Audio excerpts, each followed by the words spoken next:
happy belated Valentine's Day. Did you guys do anything special with your Valentine?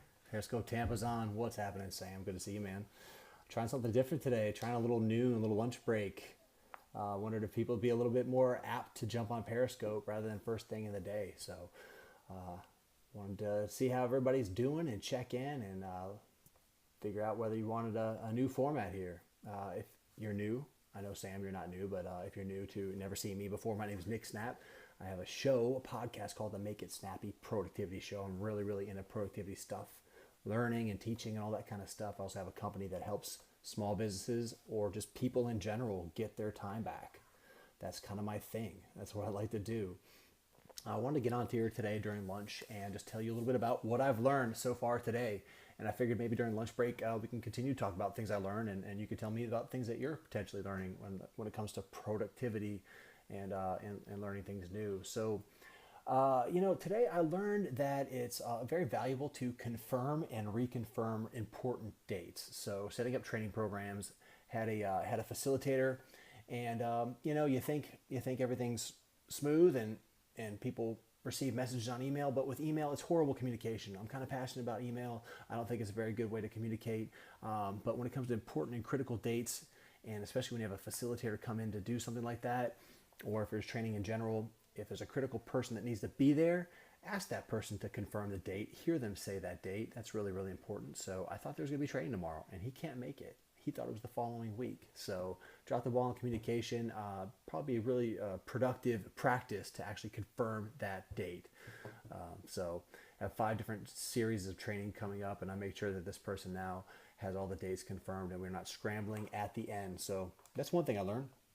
The other thing I thought was really interesting is doing a 15-minute huddle with your team, either first thing in the morning, getting everybody together, or at a certain time during the day, getting together and huddling up and saying, what are these critical things that need to be moved forward on this particular day, and how does that feed into the week and all the goals, just doing a quick little status update. And for me as a solopreneur, having a quick 15-minute huddle with my wife is a good practice that I'm going to start implementing. So I'll keep you posted on how that's going to see that whether we're moving the family in the direction that we want to be moving into.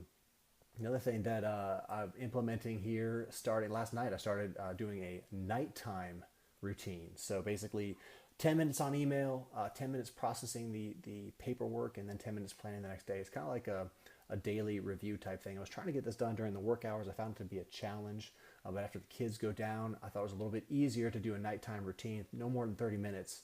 And if I could stay on top of that, basically 30 minutes a day, 5 times a week, and maybe 1 time a week on Sundays, or maybe 6 times a week.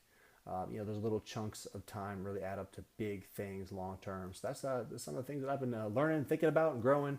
I'm reading books each day. I'm still working on a book by Kevin Cruz. Read about 15-20 minutes a day. So anything I learn from that book, I'm going to relay to you guys. And, if you have anything to say, then please do. So is anybody on? Do you like this format, this routine from the daily Periscopes? Please let me know. Anybody have anything they want to comment? Any questions about productivity you want to throw my way? Please do. And thank you guys for joining, whoever's on. And hopefully you guys have a very productive day. If you're, you're at lunch break right now, phenomenal pair. Oh, thank you. Thank you for that. Thank you for that. I appreciate it. If it's midday and you're finding yourself distracted and kind of like you haven't been able to make good ground, the huddle immediately. Yeah, no doubt. Well, yeah, if you have a team, then it's good to kind of just keep everybody on par. And maybe it's not a face-to-face thing. Maybe it's a quick check-in. And, the one thing that if I was back in corporate America now, the thing that I've learned since I've been gone is never schedule. The default for meetings shouldn't be an hour. So if you're going to huddle up with your team, don't huddle up for an hour. It should be probably 10 minutes, no more than 10 minutes. But the default for any meeting, one thing if I was back in corporate America, I wish I would have invested in would be defaulting to 20 minutes, not an hour.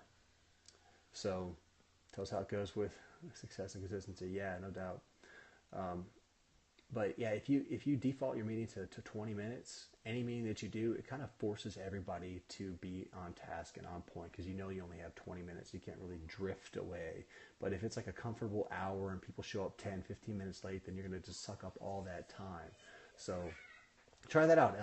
Let me know how the huddle goes, and we'll talk to you guys tomorrow. Thanks. Good talking to you. Have a good day.